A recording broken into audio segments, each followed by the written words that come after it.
नमस्कार। बोर्ड परीक्षाएं बिल्कुल सर पर हैं और हाँ, फिजिक्स का ये जो चैप्टर है लाइट, रिफ्लेक्शन एंड रिफ्रैक्शन, मानता हूँ थोड़ा मुश्किल लग सकता है, पर फिक्र की कोई बात नहीं है। आज की इस चर्चा में हम लोग इस चैप्टर के सबसे ज़रूरी सवालों को इतने आसान तरीके से समझेंगे ना कि बस एग्जाम के लिए पूरी तैयारी हो जाएगी। तो इस चैप्टर को एकदम बढ़िया से समझने के लिए हमने इसे 5 हिस्सों में तोड़ दिया है। पहले हम फंडामेंटल्स यानी बुनियादी सिद्धांतों पर नजर डालेंगे, फिर रे डायग्राम बनाना सीखेंगे, उसके बाद न्यूमेरिकल सॉल्व करेंगे, फिर देखेंगे लॉन्ग आंसर वाले सवालों को और आखिर में कुछ जबरदस्त एग्जाम टिप्स। तो चलिए शुरू करते हैं। शुरू करते हैं हमारे पहले हिस्से से। देखिए, किसी भी मुश्किल सवाल को सॉल्व करने का एक ही सीक्रेट है, उसके बेसिक्स, उसके बुनियादी सिद्धांतों को एकदम पक्का कर लेना। अगर नींव मजबूत होना तो फिर कैसी भी बिल्डिंग खड़ी की जा सकती है ना? तो सबसे पहला और कह सकते हैं कि सबसे जरूरी सवाल, angle of incidence, angle of reflection क्या है, इन्हें डिफाइन करना है और साथ ही लॉज ऑफ रिफ्लेक्शन बताने हैं।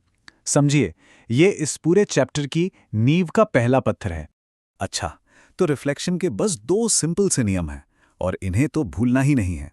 पहला कि एंगल ऑफ इंसिडेंस हमेशा एंगल ऑफ रिफ्लेक्शन के बराबर होगा, मतलब angle I is equal to angle R, simple.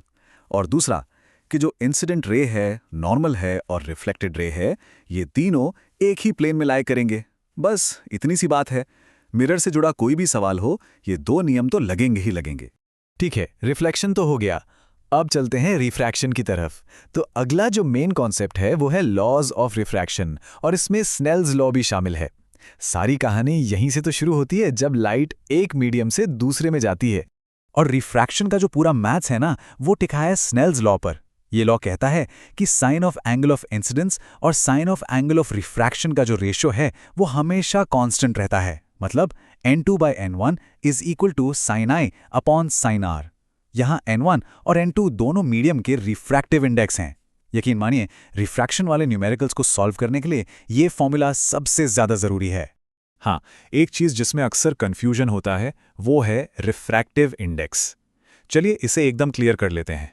देखिए, एब्सोल्यूट रिफ्रैक्टिव इंडेक्स तब होता है जब हम किसी मीडियम में लाइट की स्पीड को वैक्यूम के मुकाबले देखते हैं, और रिलेटिव रिफ्रैक्टिव इंडेक्स, उसमें हम एक मीडियम को दूसरे मीडियम से कंपेयर करते हैं। बस ये छोटा सा फर्क समझना बहुत जरूरी है। तो अब आते हैं चैप्टर के उस हिस्से पे जिससे कई लोगों को थोड़ा डर लगता है, रे डायग्राम्स। पर सच बताऊं, अगर सही स्टेप्स पता हो ना, तो ये बहुत आसान और स्कोरिंग चीज है। तो चलिए एक बहुत ही कॉमन केस से शुरू करते हैं। सवाल है कि एक कॉन्केव मिरर से इमेज कैसे बनेगी जब ऑब्जेक्ट इन्फिनिटी पर रखा हो। तो देखिए, जब भी ऑब्जेक्ट इन्फिनिटी पे होगा ना, इमेज हमेशा फोकस पर ही बनेगी। और कैसी होगी? एकदम छोटी, पॉइंट साइज। और नेचर क्या होगा? Real and inverted. याद रखिए, रियल का मतलब है जिसे स्क्रीन पर बनाया जा सके, और इन्वर्टेड मतलब उल्टा। ये जो टेबल है ना, ये क्विक रिवीजन के लिए एकदम परफेक्ट है। चलो अब मिरर से लेंस की तरफ चलते हैं। अब देखते हैं एक कॉन्वेक्स लेंस का बहुत जरूरी केस। जब ऑब्जेक्ट को 2f1 पर रखा जाए तब इमेज फॉर्मेशन कैसा होगा? देखिए, ये एक बहुत ही स्पेशल केस है।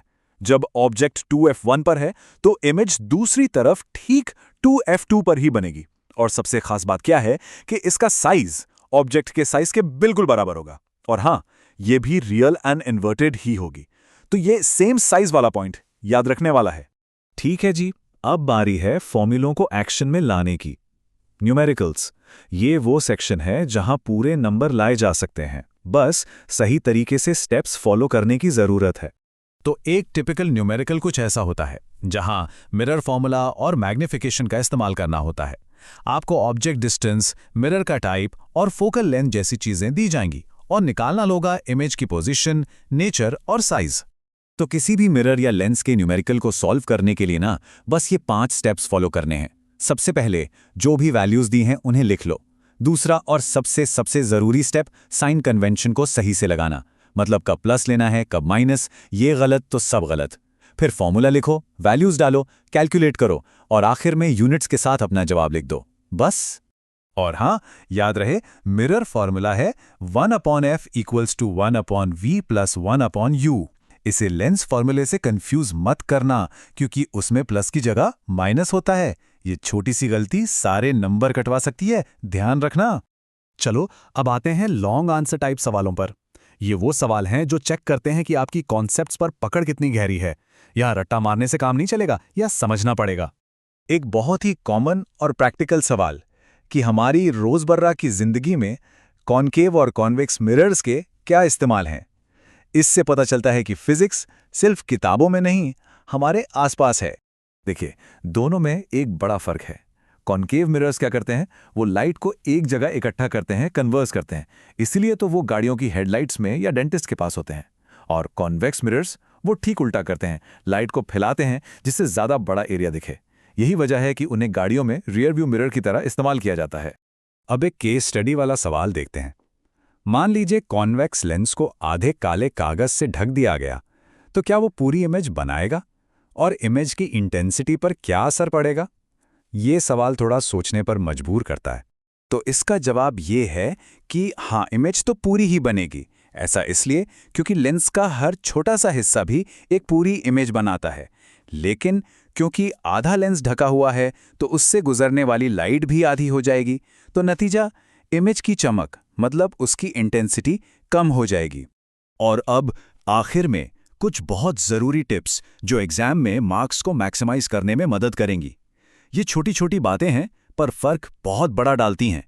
इन बातों को एकदम दिमाग में बिठा लीजिए। साइन कन्वेंशन पर अपनी कमांड बनाइए। रे डायग्राम्स में एरो बनाना कभी मत भूलना। न्यूमेरिकल्स में फाइनल आंसर को अंडरलाइन कीजिए। पेंसिल से साफ सुथरे और लेबल डायग्राम्स बनाने की प्रैक्टिस कीजिए। और सबसे जरूरी, सवाल को ध्यान से पढ़िए कि बात मिरर की हो रही है या लेंस की। तो इसके साथ हमने इस चैप्टर के लगभग सभी जरूरी पहलुओं को कवर कर लिया है। उम्मीद है कि इससे बहुत मदद मिलेगी। जाने से पहले बस एक सवाल छोड़ जाता हूं कि प्रकाश हमें दुनिया तो दिखाता है, पर भविष्य में प्रकाश और क्या क्या कर सकता है। सोचिएगा जरूर। आपकी परीक्षाओं के लिए बहुत बहुत शुभकामनाएं।